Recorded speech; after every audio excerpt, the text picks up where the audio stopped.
Hello and what's up, RBY Pokemon Challenges fam? How you guys doing? We're back once again, and now it's Tauros' turn to get in on the minimum battles action. Now we have done the trifecta of Gen 1 top tier normal type Pokemon.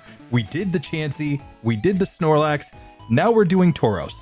All three Pokemon that cannot beat Brock on minimum battles, but might just be able to beat the game by simply skipping Brock. Now, I've saved Tauros for last because, honestly, in spite of the fact that it is pretty much the king of Gen 1 competitive, I expect this Pokemon to be the worst of the three, and there's a pretty simple reason why.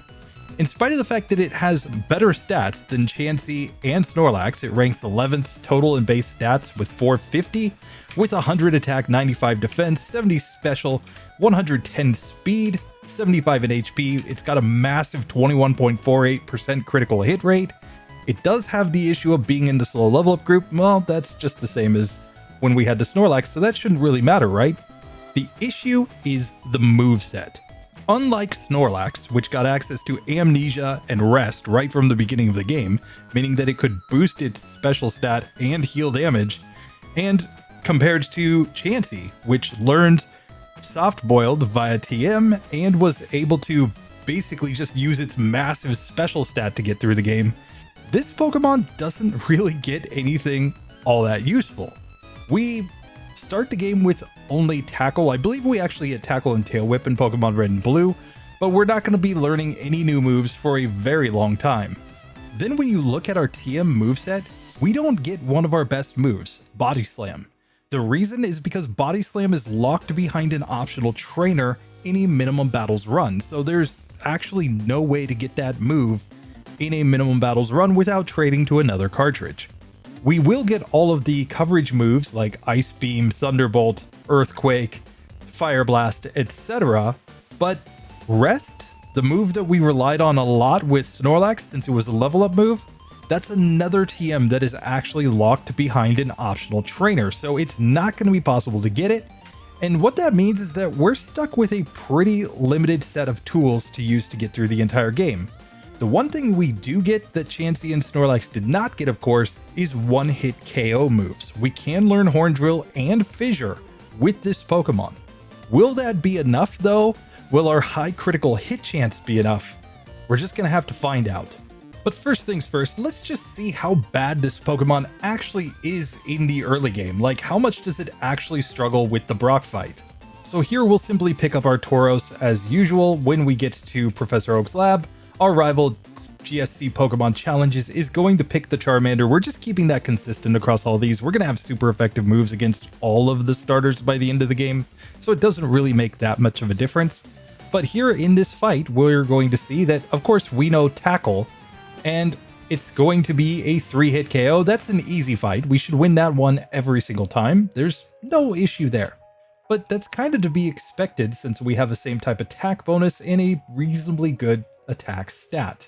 And now, of course, in Viridian Forest, the only required trainer is this bug catcher with a level 9 Weedle, which yet again, I don't think we're going to struggle against that much. We get poisoned here, which is kind of the worst case scenario, but it's still like a 4-hit KO here if we actually land to the last tackle. Very nice. And we get to level 6 with this Pokemon as we go into the Brock fight. But now as we get into Brock, let's see just how bad he actually is.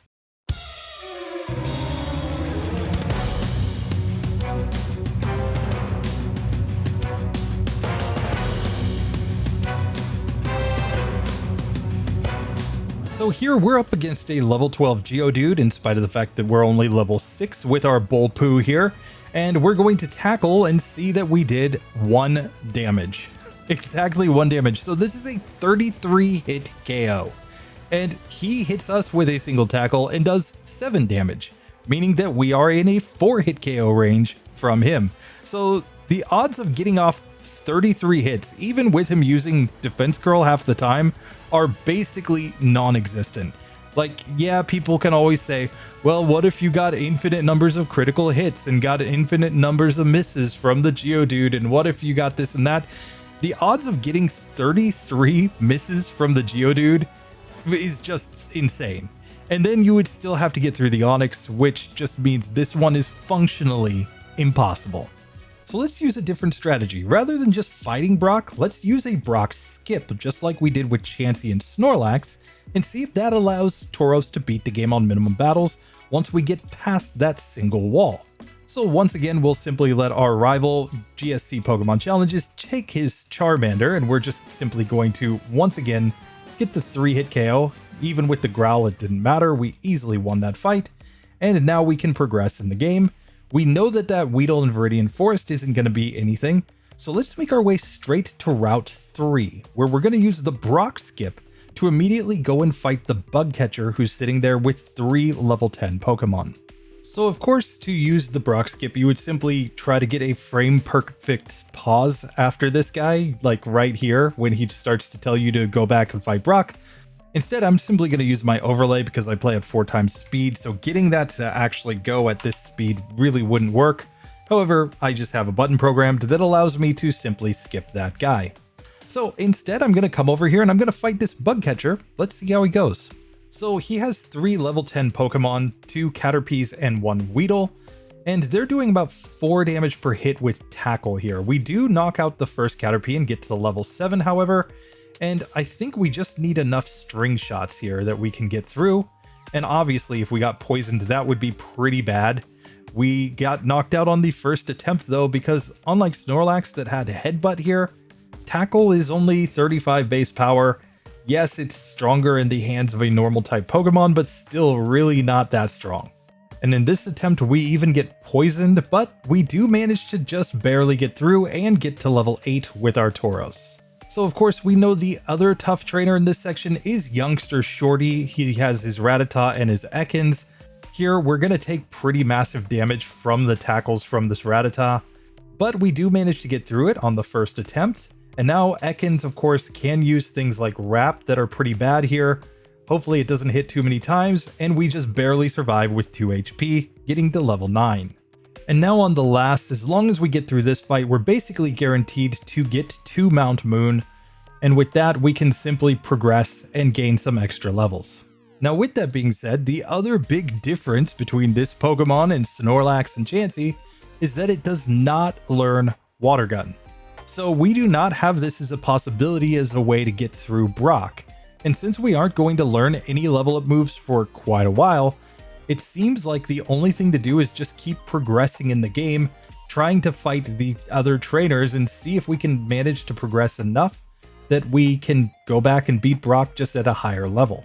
So instead, I'm going to come and fight the required Rocket near the end of Mount Moon, and he's doing massive damage to me, keeping in mind he's got Pokemon that are 3 levels higher than us, but we do get through on that first attempt and get to level 11. So now it's just time to take on the Super Nerd. So here against the Super Nerd, obviously Grimer is pretty tanky. The Voltorb can use Screech on us, which we really don't like because that means that the final coughing is going to do a lot of damage. We get to level 12 here, so we are at the same level. We get a critical hit turn 1. Does not matter. We cannot survive in that first attempt. We're going to need a lot of luck to get through this fight, I think, with Tauros. And here we even get Tackle disabled, so we're stuck using Struggle for a turn. Now, Screech can miss, and that's kind of what we're banking on here. So we get to the final coughing again, but this time with no defense drops.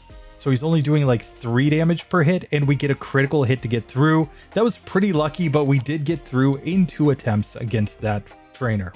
But now, instead of going back and fighting against Brock, I mean, I don't see any way we're going to get through him at this point. So instead, what I'm going to do is make my way to Cerulean City after I simply catch an HM Pokemon. And obviously, you can't backtrack straight to Pewter City after you cross that ledge right there, so we have to beat either rival number 2 or Misty at this point in order to progress at all in the game.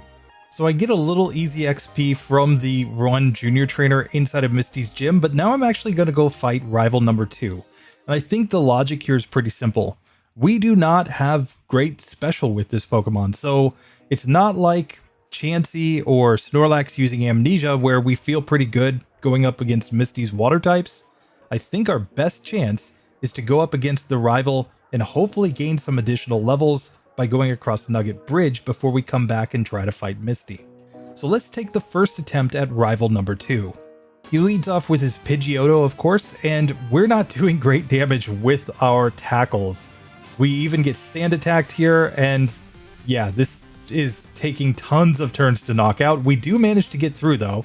Obviously, Abra's free every time, but we've only got 15 HP to take out Rattata and to take out Charmander. That just didn't work. Let's try this again. And this time we even get knocked out by the Pidgeotto just because it attacked every single turn. So we actually need the Pidgeotto to use Sand Attack or to get a miss somehow. Obviously, it can only Gen 1 miss with its attacking moves, but it's just that it does way too much damage when it actually hits. And keep in mind, we do not have a badge boost in attack because we have not beaten Brock, so at this point, this Pokemon is kind of in bad shape here. And since that fight pretty clearly doesn't really work, we're going to go back and we're going to at least try Misty. Maybe with critical hits we can get through 2 Pokemon easier, but keep in mind, we're only at level 13. Her Starmie is 8 levels higher than us. So I'm not very confident in this one.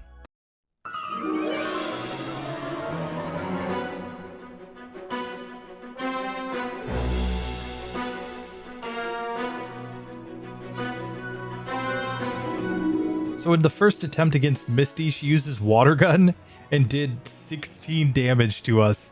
We've only got 43 HP, so 3 Water Guns from Staryu is enough to knock us out here.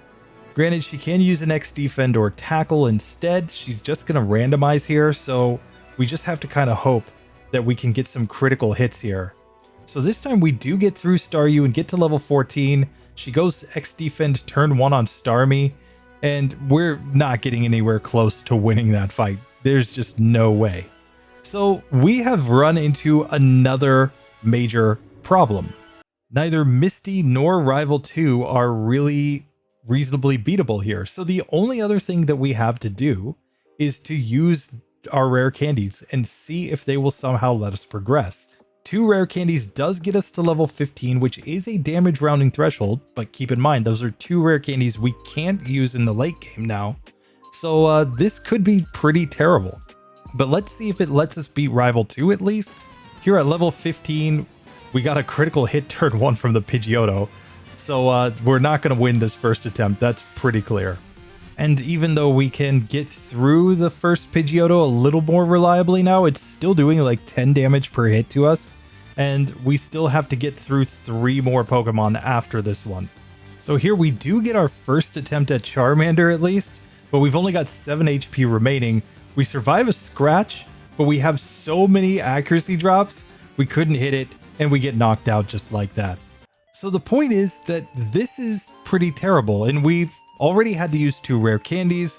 We still are struggling against the Rival. We're clearly not going to beat Misty. So what do we do? Well, this is where we have to get into even more shenanigans. So we're going to once again start a brand new game, but we're going to go even further than simply using a Brock skip. That's right, it's time to actually Brock through walls. Now, of course, to do this legitimately, what we would do is simply catch a wild Pokemon and then use the trading function inside of the Pokemon Center to simply trade our Pokemon away, get the Pokemon that you would need to use Brock through walls, and then once we actually go through walls, we can simply go to another Pokemon Center later, trade the Pokemon back, all that jazz. However, once again, just for simplicity, I am using my overlay in order to achieve this. We are simply giving ourselves a walk through walls. So basically what you would do if you were brocking through walls is you would simply avoid running into anybody, and you would progress as far as you want to basically in the game. You just can't go out of bounds, otherwise you'll get something that looks like this. However, if we just take a proper path, we can simply progress in the game, and the walk through walls continues until we actually walk into a building. So until that point, we can simply walk through whatever we want to walk through. Nothing is going to stop us. We could go into Cerulean Cave and get ourselves a Mewtwo if we really wanted to. Instead of going to the east from here on Brock Through Walls, instead we could technically go south. We can come down south to Cinnabar Island. And now the key point is we're just going to make sure not to heal at the Pokemon Center here. I am instead going to come to the Pokemart though and buy myself an escape rope. I can now, of course, run into the Pokemon Mansion, which of course would have wild Pokemon in here, but theoretically you could just catch a wild Pokemon, buy some repels, something like that, and get through this pretty easily. But we just come down to the basement and grab TM14. Now I'm going to get other items here while I'm here just because I can. But the big difference between this and the last run is that the Pokemon Mansion is a place where you can actually use an escape rope. And once we use it, we're back in Pewter City. But with the difference being that we have TM14 to learn Blizzard. So now our Bulpoo knows the strongest ice type move in the entire game, and while we are massively underleveled, I think this move might be enough to get through Brock. So here at Brock, with a Tauros that knows Blizzard, we missed the first Blizzard, good job. But after that, this appears to be a 2-hit KO on the Geodude, and we get to level 7, he's gonna send out his Onix next. We miss another Blizzard, are you kidding me? So of course Blizzard is not like a guaranteed victory here by any means. We're getting screeched here as well. And now we have no choice, we just have to attack him while he uses Bide, which kind of sucks. Fortunately, he's not going to do that much damage back in that situation, given the fact that our tackle's doing basically nothing to him. So we're just going to sit here and hold auto A on tackle, hope he doesn't tackle us. He did. Unfortunately, we lose that first attempt. This is all just because of the fact that we missed 2 Blizzards in that fight though. If we hit all the Blizzards, this is going to be a very easy victory. And this time we get to the Onix with still 3 Blizzards in tow, so it's a 2-hit KO. And just like that, we get to level 8 and we have beaten the first gym. It took 5 minutes and 40 seconds to get here. And yeah, not great, but hey, it was in fact possible with 1 TM and 1 reset in order to beat the very first gym leader. And now we've already seen that we can basically beat everything through Mount Moon. So now let's just make our way straight to Cerulean City, where once again, Blizzard is the simple answer for our problems against rival number 2. And here, after beating the junior trainer in Misty's gym, we're even 1 level higher thanks to the fact that we've already beaten Brock. So we're going to go into the rival 2 fight at level 14 without any rare candies. And Blizzard is going to be super effective against his Pidgeotto. The question is, will this be enough? So here we strike first with Blizzard. We did about 60% here. We get a quick attack, but we easily knock it out on the next turn. Of course, Abra is always a free win. And now Rattatat's another place to use Blizzard because this Pokemon doesn't have great special, and we knock it out in 2 hits. Finally, we're up against the Charmander, which, I mean, its special is slightly better than its defense, but Blizzard is much stronger than Tackle here. And we get the freeze on the second Blizzard, so we get the first attempt victory. So just like that, by adding Blizzard, of course, we crush the early game. And of course, this means that now we can simply go across the Nugget Bridge and get tons of easy levels, thanks to the fact that we're going to start out-leveling all of these Pokemon pretty quick here. We're all the way up to level 16 as we get to the second trainer here. And I just don't expect anything to be all that hard. Now, we do have a potential issue with this junior trainer that has a single Mankey, but once again, Mankey doesn't have great special, so 2 Blizzards knocks it out. The Onix trainer is also basically a joke thanks to this move, and by the time that we get to the final Oddish Blast, we don't really even care about going back to heal. Like, sure, Blizzard will one-shot the very first Oddish there, but at this point, Tackle is doing more than enough damage that these Pokemon are 2-hit KOs anyway. So we're gonna just come show Billy Boy the abomination that is our Tauros here, since we did have to glitch through walls in order to go and get access to a TM to even progress in the game. But it's basically the same thing that we did with Chansey. We just went and got a much stronger move because it was the only legitimate way to progress without taking massive numbers of resets. But at this point, I still don't think we're ready to take on Misty, so I'm going to go ahead and make my way south to the SSN and see if we can just gain as many levels as possible before we come back to take that fight. And now, of course, in a normal run, you would pop right into this room and get access to the Body Slam TM, but since this is a minimum battles run, we are not allowed to get that move. So instead, we've got to come straight to rival number 3. I'm going to drop a single Ether into Blizzard and heal up very quickly, and let's see if we can win this fight. So of course he leads off with Pidgeotto, which we now are at a higher level than, so that's an easy 1-hit KO. I'm going to stick with the Blizzard here on the Raticate as well. and then we'll just tackle it down. Obviously, tackle's the only play against the Kadabra, and he disables our Blizzard. That's fine. We learned Stomp here at level 21, so we're just going to Stomp on the Charmeleon. It's a 2-hit KO, easy victory. But it's all still kind of predicated on the fact that we have access to the move Blizzard. Granted, I think we would get through that fight a lot easier given the fact that we are now out-leveling all of his Pokemon. But with that, we have progressed to this point in the game, but we have to go back now and fight against Misty. And we don't have anything super effective to use against her. Like, yes, we could have gone to the power plant and gotten access to, like, Thunder by doing a second Brock through walls, but I'm going to stick with just one skip in this one. So let's see if we can find a way through. We might have to fish for some freeze luck, but let's take the first attempt against Misty. So in our first attempt against Misty here, I'm actually going to move Stomp into the top slot since it's our strongest move. We're faster than Staryu, and we get it to flinch, so we easily take that one down. Now, Water Gun still does massive damage to us with a crit, but we get a critical hit back, and we manage to win on the first attempt. We get to level 22 as we beat Misty, 18 minutes, 39 seconds to get through that gym. And up to this point, we've got 2 resets, 1 TM used, and we're progressing nicely in the game. Now, I am going to make my way down to fight against Lieutenant Surge at this point. I think it's the best play. Obviously, you always lose a little bit of time when you don't take on Lieutenant Surge immediately while you're down in Vermilion City, but I still think that this is just fine here. At the end of the day, it's not that much of a time loss.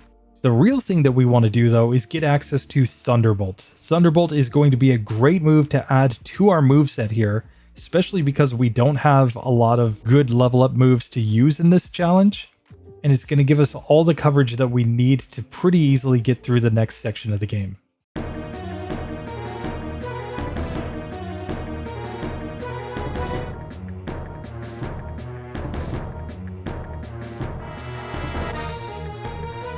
So here against Lieutenant Surge, I'm just going to go straight into Stomp. We one-shot the Voltorb with a critical hit. Here against the Pikachu, it's an easy one-hit KO as well. We get a Growl from the Raichu, which isn't great.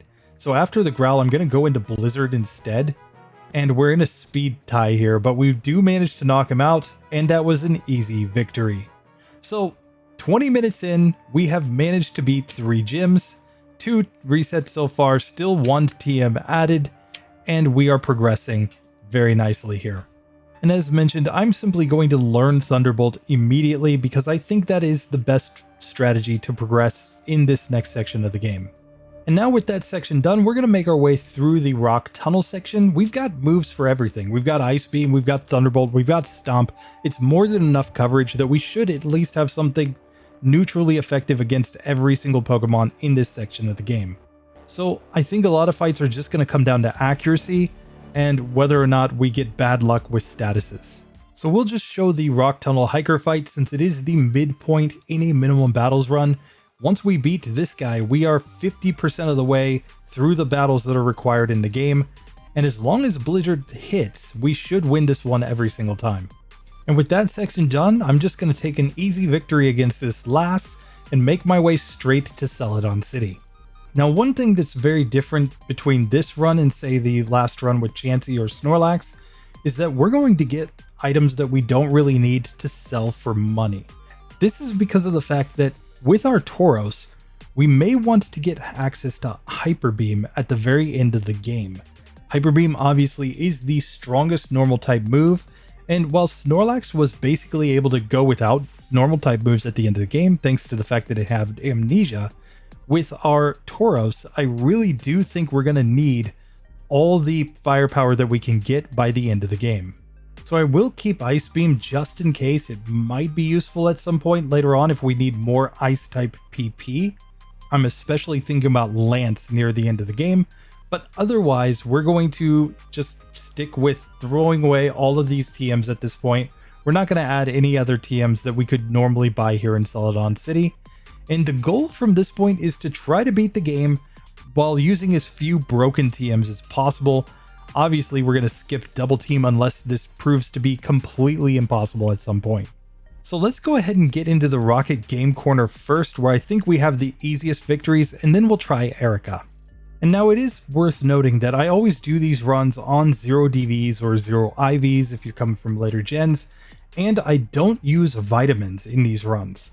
I always do this so that I'm doing it with the weakest possible version of the Pokemon so that we know that no matter what, whatever strategy we're using is guaranteed to work in every case. That being said, there could be situations where having max DVs would make this Pokemon a heck of a lot better and possibly make it so that you wouldn't have to get up to quite as much in terms of shenanigans in order to get past the Brock section.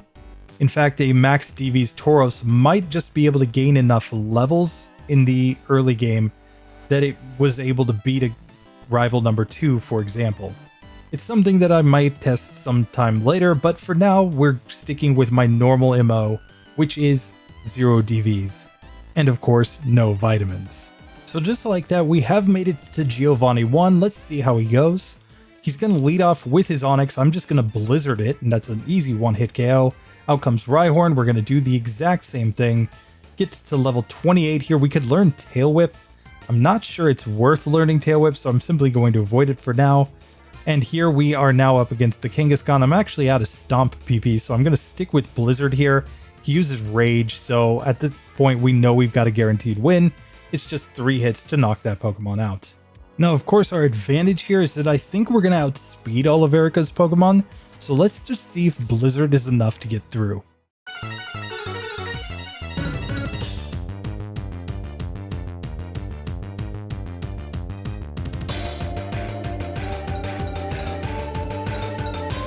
So Erica, attempt number 1, she's going to lead off, of course, with the Victory Bell. We outspeed and use Blizzard. A critical hit does not one-hit KO it, and she uses a Super Potion, but we get a second crit and knock it out just like that. Here against the Tangela, I'm even just going to Stomp this Pokemon, since it doesn't know any Grass-type moves. I'm not really that worried about it. Out comes the Vileplume at the end. We use 1 Blizzard, we freeze it solid, and that guarantees the victory on the first attempt against Erica. So 34 minutes in, we've got 4 gym badges, 2 resets, we've added 2 TMs, really not going too bad. So now of course we have to go to Lavender Town. We're going to fight Rival 4, make our way up to Ghosty Mama here, and save Mr. Fuji. I don't think this is going to be too terrible, but let's find out.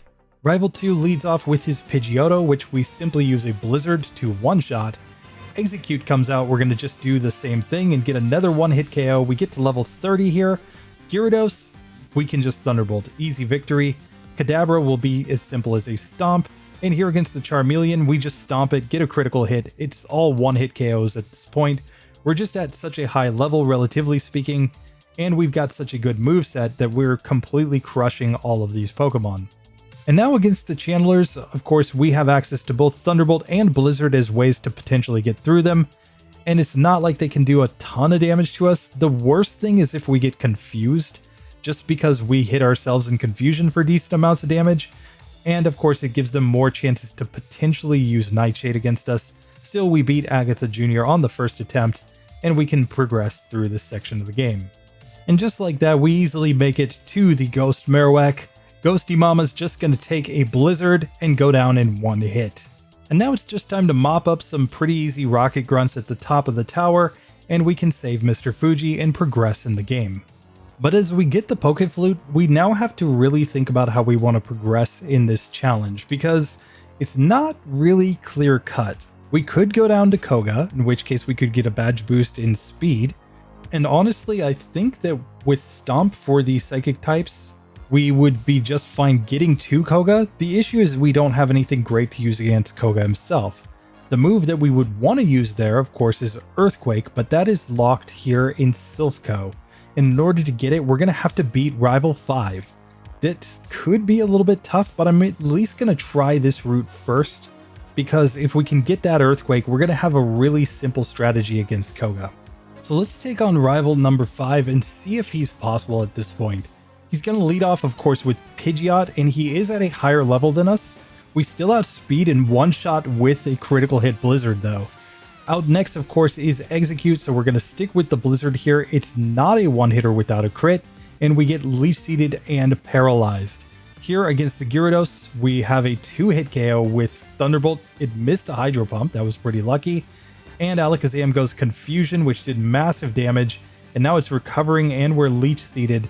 So short of a critical hit, I don't think we get through that Pokemon. Let's try this one more time. This time we don't get the one hit KO on the Pidgeot. We do knock it out in 2 turns though. Out comes the Execute. I'm going to stomp it to try to get a flinch and then Blizzard it. And that gets us through with no status. Now on the Gyarados, it uses a Hydro Pump which did massive damage. And we still had a 2-hit KO range there.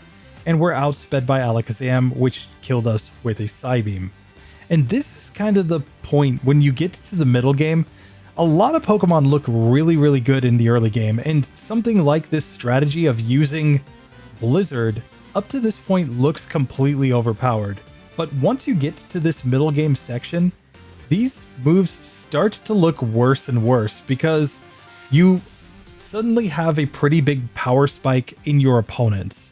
And once your opponents are no longer just easy KOs, you get in these situations where even though you have super powerful moves, you still can't reasonably win the fight. So I'm going to give up on Rival 5 for now, and instead make my way down south to Koga's gym. I think we can at least get through the jugglers in his gym without too much difficulty, and as long as that's the case, we'll at least have a chance to take one attempt against Koga. And fortunately for these jugglers, we are faster than the Drowsies here, so we can simply use Stomp to get through these fights, and Kadabra is a one-hit KO, easy victory here on this very first trainer. And the second juggler also goes down without much of a fight, so we're just going to heal up real quick. Let's take our first attempt against Koga.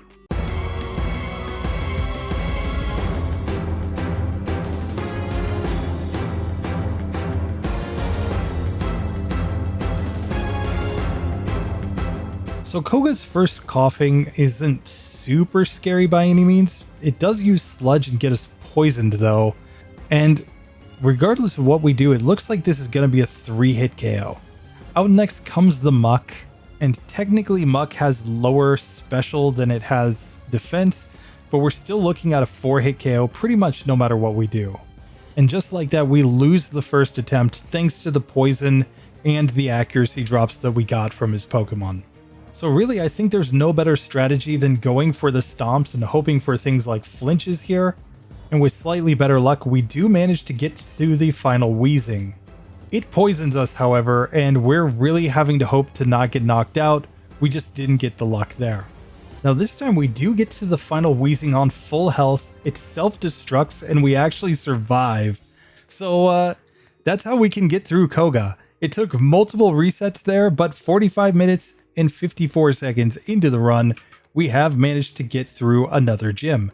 And here, with 9 resets so far and 2 TMs, we're not doing terrible at this point, in spite of the fact that that Koga fight definitely wasn't consistent in any way, shape, or form.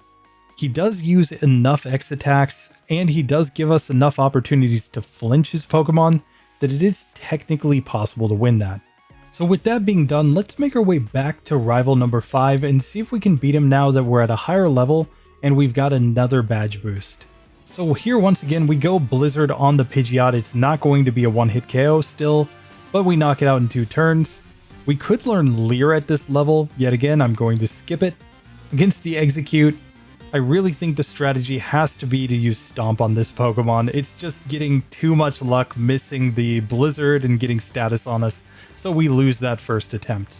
So we finally do manage to get through without any status, and we can 2-shot the Gyarados still. The question is how we do against Alakazam. We actually outspeed and 2 stomps knocks it out. And now finally we've made it to the Charizard. I'm going to use a Blizzard here. It hits an Ember and burns me. But we did get a flinch there, and one more Blizzard finishes the job. So it was not consistent by any means. We took multiple resets there, but we did manage to beat rival number 5 on minimum battles. And so now we just have to beat 1 Rocket and we can make our way to Giovanni number 2.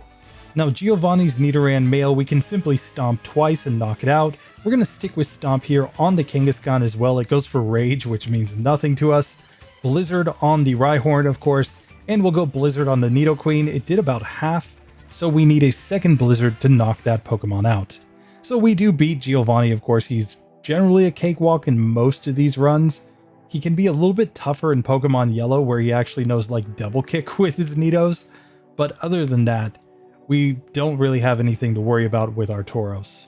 And now we can get access to what I think is one of the most important TMs in the entire run for this Pokemon. And that, of course, is Earthquake.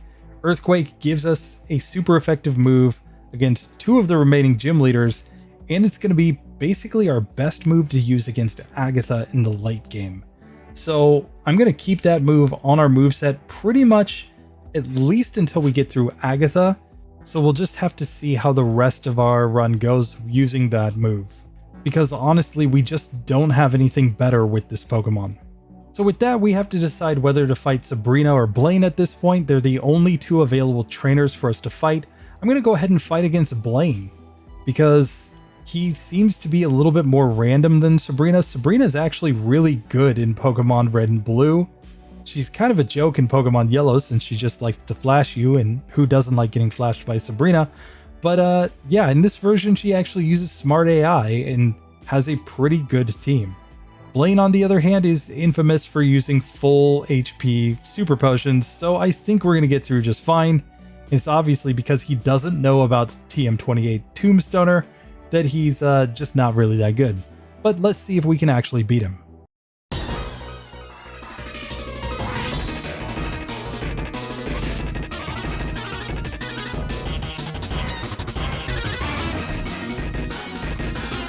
So here in the first attempt, I'm simply going to Earthquake on the Growlithe. That's an easy one-hit KO. Same thing on the Ponyta, we easily knock it out. We get to level 38. I'm going to Earthquake on the Rapidash. It's going to be a 2-hitter here. We get a big critical hit stomp from it. That was not what we wanted to see.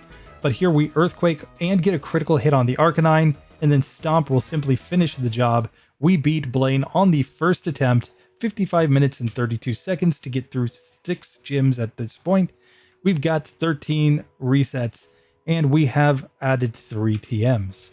And with that, we now have a badge boost in our special stat, so it's still by far and away our worst stat, but it's a little bit better now. Our special moves are slightly more serviceable than they were before. We still definitely want to use physical attacks as much as possible, though. But first things first, let's take on Sabrina.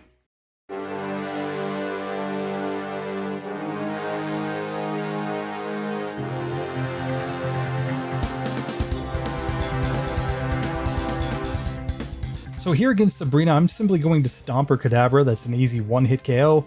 Mr. Mime's going to get more of the same treatment as it flinches there. We're going to Stomp on the Venomoth. We get paralyzed, though. That is not what we wanted to see, but it's a 2-hitter. Out comes Alakazam, and it goes Reflect. And then it reflects again, and we get a critical hit, so we win.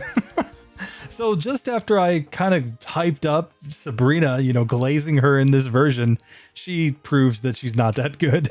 And we managed to beat her on the first attempt. So still no change to our TMs or resets. And we beat Sabrina with a time of 56 minutes and 29 seconds. Very, very nice.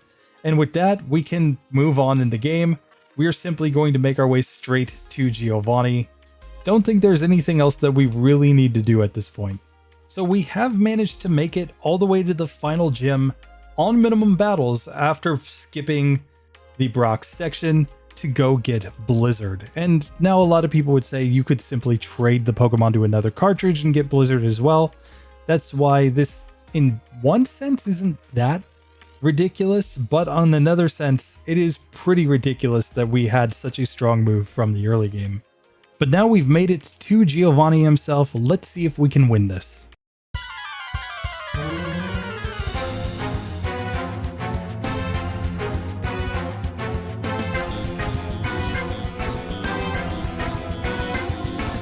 So Giovanni leads off with Rhyhorn. We're simply going to use a Blizzard to one-shot that Pokemon. I'm actually going to Stomp the Dugtrio because Dugtrio doesn't have great defense here. The Nidoqueen is another Pokemon that I think we can go either Blizzard or Earthquake. I'm actually going to Earthquake this one since our physical attacks are stronger technically, and we easily knock that one out. We're going to stick with the same here on the Nidoking. It's a 2-hit KO. And finally, against the Rhydon, I'm going to go back to Blizzard since Rhydon doesn't have a very good special stat. And then we just stomp it to get it off that last sliver of health. So Giovanni was not hard. 58 minutes, 43 seconds to get through that. No change to anything. And we are ready to make our way to the league. Now, of course, we know that this is basically just the pregame, that the next 6 battles that remain in the game are the 6 hardest battles by far and away, and they are what really separate good Pokemon from pretty terrible Pokemon. So before we go to the league, I'm going to get access to a bunch of things that I think are going to be useful. Now, first things first, I'm going to get access to Hyper Beam just so that we have it in the late game. There could be a situation where that is legitimately the best move. I'm also going to get access to a Pokédoll because we may have to go Mimic strats at some point. There are some legit spots where Mimic could be the solution to a really tough battle. And while Mimic is classified as a broken TM on my rule set just because it's generic and everything can learn it, and it is a pretty clear way to get through the champion, for example, mimicking Hypnosis or mimicking a move like Recover in order to try to get through that fight, I still think that it is a legitimate try in this case. I'm also going to make my way to the power plant and get access to the Thunder TM. There could be a situation where Thunder is useful just thanks to its extra power, given the fact that our Tauros doesn't have a great special stat. So with a bit of a housekeeping out of the way, let's make our first attempt against Rival 6 and see if we can manage to beat him. Now the Rival leads off with his Pidgeot, of course. We're going to use Blizzard. It's going to be a 2-hit KO here. He uses Agility to outspeed us, but we knock it out on the next turn. Blizzard is also perfect for Rhyhorn. Execute is going to get another Blizzard. We do not manage to one-shot it though still, so we have to stomp it the next turn. Out comes Gyarados, we flinch from its bite, and we easily get knocked out on that first attempt. So on the second attempt here, I'm going to change up my strategy, of course, by going for the Stomp on this Execute. It goes for Solar Beam this time though, so we do get to knock it out. Now we can Thunderbolt on Gyarados. It still does about half, but it misses the Hydro Pump, so we get through that just fine. We can now Stomp on the Alakazam, but it outsped us, so we got knocked out by the Psybeam. I think there is a strategy for getting through this one though. We just need some badge boosts from the Rhyhorn. So this Rhyhorn does know the move Tail Whip, and I'm just going to spam some Thunderbolts against it, hoping that it will actually Tail Whip against me. We just don't really get the luck to get any Tail Whips on that attempt, so this isn't going to be perfectly consistent, but it is a reasonable strategy here. So this time we get a couple of Tail Whips, and now I'm going to knock out that Rhyhorn. Now Blizzard with the badge boosts one-shots against that Execute. Thunderbolt on the Gyarados does not quite get the one-hitter though. We might have needed one more Tail Whip there. If we can get 3 Tail Whips, I think we're golden. And sure enough, after 3 Tail Whips, we get very close to knocking out the Gyarados, and we paralyze it, but it still wasn't quite enough. So now with 4 Tail Whips on, we do one-shot against the Gyarados. Stomp is going to not be a one-hitter, but a 2-hitter against the Alakazam. We level up right here, but now I'm simply going to go Thunderbolt on this Charizard and get slashed to death. So yeah, the level up right before Charizard is kind of an issue. So a few attempts later, I didn't even go for the Tail Whips, and I've gotten all the way to Alakazam on full health. Psybeam critical hit one-shots us from full health. Now we do manage to get back to the Charizard in this one though. I'm going for Blizzard. We get a critical hit, and then it flamethrowers to knock us out. So the real question is, do we go for rare candies at this point, or do we change our moveset? I'm going to go for a couple of rare candies here to get to level 43, just because that does get us to a damage rounding threshold, and it's possible that that might be enough to get through here. So we get back to the Charizard here as we level up to level 44. We could have even learned Rage, and fortunately it uses Rage against us. I'm going to Stomp it here just to see if we get a flinch or anything. It doesn't matter. We actually win the second he uses Rage there. So we did manage to beat rival number 6, but it was really, really tough to do so. That fight is far, far from consistent, and that gives me a lot of concern as we go into the Elite Four. Now our backup plan is to either use one-hit KO moves or to use Mimic strats, depending on the exact opponent that we're struggling with. Obviously against somebody like Agatha, if we struggled really hard, we could mimic things like Hypnosis in order to try to get through that fight, or we could mimic something like Agility if we're having trouble against Lance. but I really just don't think anything's going to be super guaranteed here. We're obviously going in as a slow level up Pokemon, and we've already used a couple of rare candies, which means we're generally going to be at a lower level than we were with, say, the Snorlax in the last run, since Snorlax didn't even have to think about using rare candies until Lance. But there's only one way to find out if this is possible or not. Let's start against the Elite Four, starting with Lorelei.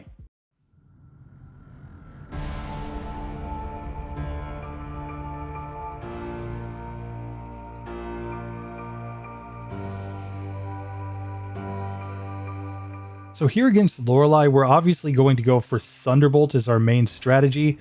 That did not do a lot of damage there, and a critical hit Aurora Beam just one-shot our Tauros. Now, we are not using any sort of badge boost strategies here, so this is a perfectly reasonable spot to go for more rare candies. I'm going to go to level 48 first. Let's just see how this works. So this time we managed to knock out the Dugong in 3 hits. The Cloyster uses Spike Cannon on us, which isn't that bad. We can knock it out in 2 hits. The Slowbro, we're simply going to sit here and spam Thunderbolt. It used Growl again, which is not great for us. But the only Pokemon we really want to use our physical moves against is this Jinx anyway. And we get frozen, so we have lost this fight. Let's try again. So this time we critical hit one-shot the Jinx, so we've made it all the way to the final Lapras. And we have only 1 attack drop on. Still, obviously, Thunderbolt is the play. We got a Gen 1 miss, and then Lapras just destroyed us with a Blizzard. So I don't know, this might be a spot to actually go for a one-hit KO move, on the basis that if we get to that final Lapras, we'll have a 30% chance to win. So I'm going to replace Stomp with Horn Drill. Keep in mind, we have access to Hyper Beam in the bag if we actually want to use a physical move later.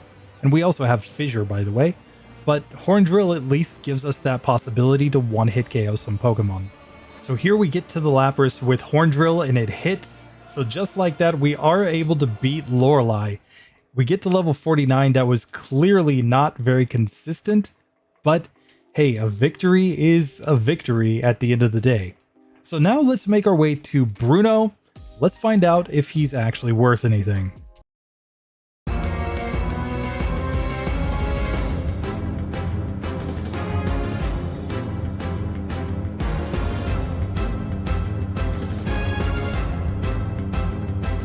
So of course, Bruno leads off with Onix. We're just going to use a single Blizzard to one-shot that Pokemon. Here now we have to decide what to do against the Hitmons. Obviously they don't have great special, as we don't either. Thunderbolt with a critical hit, almost one-shot there. We can now go for the Thunderbolt against the Hitmonlee, but High Jump Kick knocks us out in a single hit. So turns out that Bruno is kind of decent against a Tauros. This time instead he goes for Mega Kick though, so we do knock out the Hitmonlee. Blizzard will take out the Onix. Now Machamp, we can do anything, but I'm going to spam Horn Drill here. I'd love to just one-hit KO this Pokemon. We miss all the Horn Drills though, so now we'll go for Blizzard. Obviously, it doesn't have a ton of special, but we also have a terrible special stat. And he's used a bunch of X defense, but he doesn't go for submission, so we easily win. So while we did have one reset against Bruno, Bruno is still at the end of the day Bruno. So we get through just fine in 2 attempts.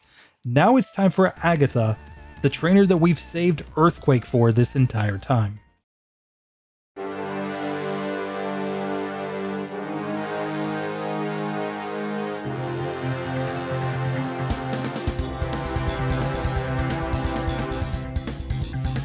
So Agatha attempt number 1, we're just going to go Earthquake on the first Gengar. It does not quite get a one-hitter, but it is a 2-hit KO right there.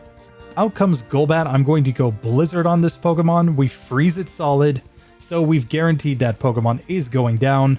Now we're Earthquaking on the Haunter. That's a one-hitter. Earthquake on Arbok is going to be a 2-hit KO, but once again, she's Super Potions, so no problem there. And finally, we're outsped by the final Gengar. It confuses us. But once we snap out of Confusion, we hit the Earthquake. We just need one more Earthquake here. It used Confuse Ray, no problem. And we easily win on the first attempt. Now we will avoid learning Takedown as we get to level 51. And now it's on to Lance. So we have 5 rare candies still in the bag at this point. and we may need to drop them right here. We're going to find out. I'm going to try to beat Lance first with my moveset as it is with no changes, but if I run into any issues, we may add rare candies or we may update the moveset.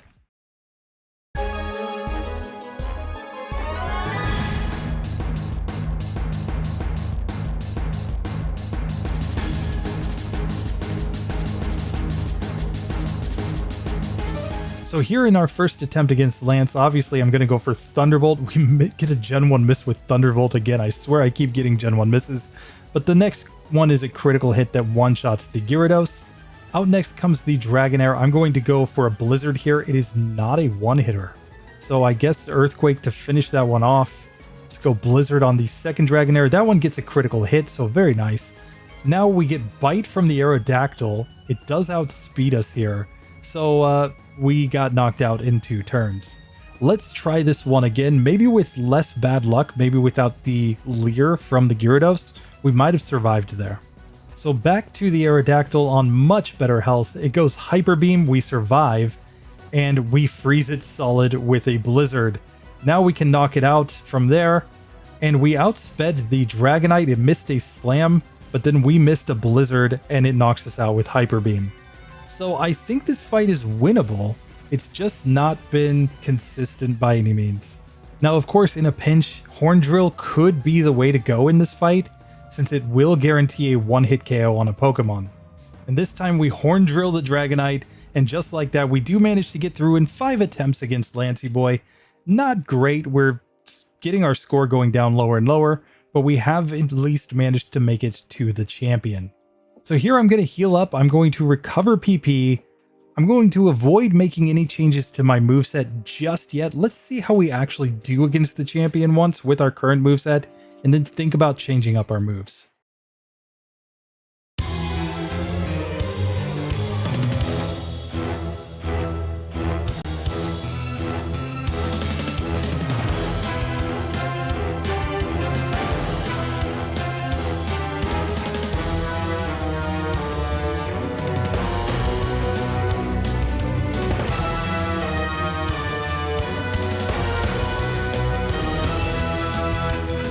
So time for the champion. I'm going Blizzard on the Pidgeot. It is a 2-hit KO. It uses Mirror Move on me. Definitely not what we wanted to see. Here I'm going to Earthquake on the Alakazam. It did about half. He reflects the next turn and then uses a full restore, but then we get a critical hit to one-shot.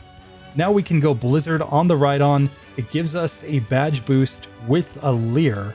Now we can just knock it out. Exeggutor is a Pokemon that I kind of want to use a Horn Drill on, because I don't think we're going to one-shot it with Blizzard here. So we get put to sleep this time and we lose the first attempt, but I still think we have a decent chance there. But still, it's pretty clear that's not super consistent, so I'm going to slam the rare candies right now to get as many levels as possible first. And with that, we can get to level 57 as we go into this fight. Let's see if the extra levels make any difference here. So the biggest difference I see is that we now outspeed the Alakazam. So a critical hit Psybeam almost one-shot us from full health, but we are able to knock that Pokemon out now. Blizzard still does not one-shot here against this Rhydon. And that basically guarantees that we're going to lose that first attempt after we've leveled up. This time we critical hit one-shot the Alakazam though, so we've made it to this Rhydon on full health. Now I'm actually going to spam Thunderbolt here, hoping that it uses Tail Whip and Leer against me. It's a 50-50 chance that it will use those moves, and if it does, those are going to give me badge boosts. Now, of course, if it uses too many Fury attacks, it can knock us out, but we're basically banking on the fact that it's 50% to use either Tail Whip or Leer, and 25% to use Horn Drill, which does nothing to us because we're faster than it. So this time we get 6 badge boosts from the Rhydon, so I'm just going to knock it out there. Now Blizzard is still not one-shotting against the Exeggutor, but 2 Blizzards will get the job done. Gyarados, we can go Thunderbolt. It's a 1-hit KO. We level up right here against the Charizard. I'm going to go for Blizzard. It did about half. Fortunately, Slash is basically a guaranteed critical hit, so it doesn't even get to take advantage of all the defense drops we have. So the next Thunderbolt knocks it out, and just like that, we have beaten the champion. Now, that was not the fastest time. It took an hour 32 minutes to get through, We finished with a score of 92. We had 40 resets in that run. Keep in mind, that's about double the number of resets we had with Snorlax. Snorlax, of course, was using Rest and Amnesia in its run, and we ended up using 4 TMs to get through the game. Still, really not that bad to beat the entire game on minimum battles with the Tauros, with the caveat that it couldn't beat Brock on minimum battles, and we had to get up to some serious shenanigans to get through that section of the game. So where does that leave our Tauros? Well, in terms of the 5 runs that I've done since I've updated my overlay and made the automatic tier list, this is the 4th best time. We're behind Articuno, we're behind Snorlax, we're behind Chansey, but we were actually faster than the last run with our Cloyster, which kind of makes sense. Cloyster was using a lot of Clamp strats, so whenever you're up against a Pokemon using Clamp, you're not going to be doing nearly as well. That being said, it is significantly worse than Cloyster in terms of score. It's about on par with the final results of our Snorlax, because Snorlax used a lot of TMs, so it's technically 3rd when we're looking at score. I need to update this overlay so it properly reorders them when I do for score. I'll mess with that a little bit later. But with that, the legendary Bulpoo has managed to beat the entire game of Pokemon Red and Blue on minimum battles.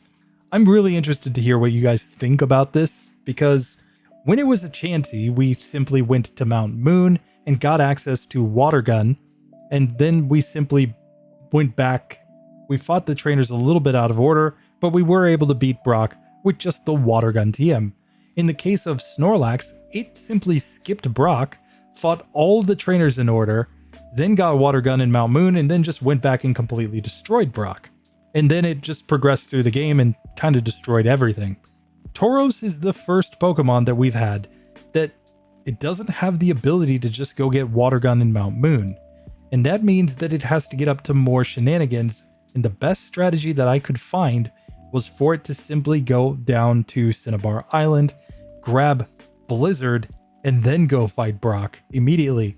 The reason that I'm putting all these runs in order of time at this point rather than score is because I'm not actually sure how I want to score these Pokemon that use Brock skips. Like, the penalty for a Snorlax shouldn't be that much, because Snorlax basically played the game legitimately, only bypassing the Brock fight to get access to TM12 for Water Gun, and then it did basically the rest of the game in order normally. Chansey had to use Brock through walls to go get Water Gun, then went back and fought some of the trainers in a different order. It did go back to fight Brock immediately though, and then progressed in the game from there. Tauros is kind of, in my mind, the most egregious case, going to get Blizzard and then going back to fight Brock, and then it progressed in the game normally, but I don't know. I'm very torn about how I actually want to score these Pokemon, so I'd love to hear your opinions in the comments. Since, regardless of what we're talking about, it is pretty broken, and the real question is it as broken as simply teaching a Pokemon Double Team? Double Team would have allowed us to obviously survive a bunch of turns against Brock, but it wouldn't have boosted our damage output at all, so we would expect that our Pokemon would still be struggling to knock Brock out, since at best, Double Team's getting you down to a 25% chance of getting hit.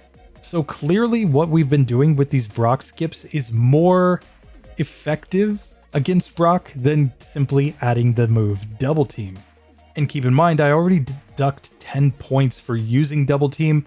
Basically, if any Pokemon ever uses Double Team, it drops an entire tier on my tier list, because I basically want to disincentivize myself from using that move as much as possible. So some people have suggested that it should be like a 20-point deduction for a Brock skip, but then again, not all Brock skips are made equal. So tell me what you guys think down in the comments. I'd really love to hear it. And if you see a comment that you really like, give it an upvote so that I know which ideas are really the most popular. I may end up taking the most popular ideas and throwing them up in a poll for the entire community to vote on, and then we'll go from there. For now, let's beat up on this Mewtwo with our legendary Tauros. And now, of course, Tauros does not outspeed Mewtwo, so what I'm going for is the Thunderbolt, trying to paralyze it. If we paralyze it, then we can actually go for the for the horn drill strat, which I think is our best strategy for trying to get through this one. So there it does get paralyzed. It can use barrier all at once. We really just don't want to see psychic as we try to set up this horn drill and we get knocked out. We wish we had body slam so badly to have that 30% chance to paralyze. Instead, Thunderbolt seems to be getting like no paralysis on this Mewtwo. So this time we do get it paralyzed though. Let's see if we can land it. There we go. We get the one hit KO. And finally, after like 13 attempts, Bulpoo has managed to beat Mewpoo. There we go. So that was a lot of fun. I have actually already done this exact same run in Pokemon Yellow. That is available only for channel members if you're interested to see how that went. Let me just say, Pokemon Yellow is not nearly as kind to a Tauros. But with that being done, thank you guys so much for watching. I will see you in the next one. Later.